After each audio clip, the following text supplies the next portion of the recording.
Hey guys, so I thought I'd just add a few more points onto my last video about the proper approach to dating, and that is that through healing our trauma, we will actually start to develop, we will naturally start to have better boundaries, and we will naturally be able to emphasize with our partner better, and we will naturally kind of care more for them and bring more value.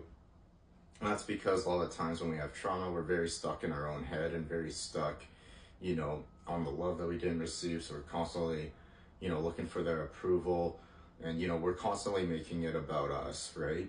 But as we heal our trauma, a lot of these boundaries, these boundary issues, and, not caring for your partner enough, those kind of naturally come into place once we start healing our trauma. Now, this doesn't mean we have to be completely healed. However, we should be aware of it, and we should be taking the proper steps to healing ourselves, because it is not our partner's responsibility to, deal with our trauma and our childhood wounds, right?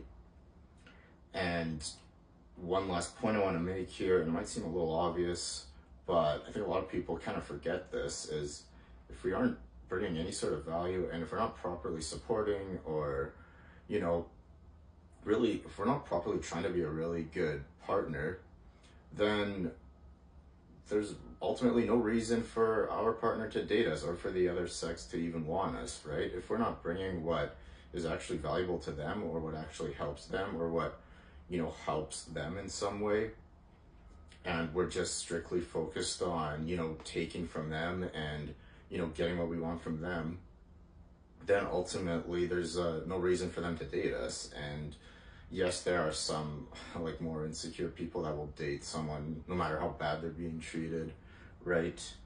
But assuming this is, assuming that you want a healthy relationship, right? That is never going to, happen if you're focused just strictly on yourself, right? So anyways, I hope this video was useful. I'll see you guys next time.